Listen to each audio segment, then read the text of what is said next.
ശബരിമല സ്വർണ്ണക്കവർച്ച കേസിൽ നടൻ ജയറാമിനെ സാക്ഷിയാക്കാൻ SIT ഒരുങ്ങുകയാണ്. നടൻ ജയറാമിനെ ചെന്നൈയിലെ വീട്ടിലെത്തി SIT ചോദ്യം ചെയ്തു. ഉണ്ണികൃഷ്ണൻ പോറ്റിയുമായി ശബരിമലയിൽ തുടങ്ങിയ ബന്ധമെന്നും നിരവധി തവണ വീട്ടിലെത്തിയെന്നുമാണ് നടൻ ജയറാം നൽകിയ മൊഴി. ശബരിമല സ്വർണ്ണക്കവർച്ച കേസിൽ ഇത് രണ്ടാം തവണയാണ് പ്രത്യേക അന്വേഷണ സംഘം നടൻ ജയറാമിനെ ചോദ്യം ചെയ്യുന്നത്.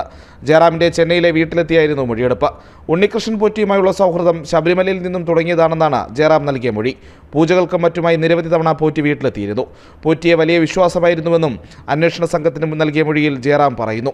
പക്ഷേ പോറ്റിയുടെ സാമ്പത്തിക ഇടപാടുകളെക്കുറിച്ചോ തട്ടിപ്പുകളെക്കുറിച്ചോ അറിയില്ലെന്നാണ് ജയറാമിന്റെ നിലപാട്. സ്വർണ്ണപ്പാളികൾ വീട്ടിലെത്തിച്ച് പൂജ നടത്തിയിരുന്നു. സ്മാർട്ട് ക്രിയേഷൻസിന്റെ ഫാക്ടറിയിൽ നടന്ന പൂജയിലും പങ്കെടുത്തു. കോട്ടയത്ത് നടന്ന വാതിൽപ്പാളി ഘോഷയാത്രയ്ക്ക് പോയിരുന്നതായും ജയറാമിന്റെ മൊഴിയിലുണ്ട്. മൊഴിയുടെ അടിസ്ഥാനത്തിൽ ജയറാമിനെ കേസിലെ സാക്ഷിയാക്കാനാണ് അന്വേഷണ സംഘത്തിന്റെ നീക്കം. ജനം, തിരുവനന്തപുരം.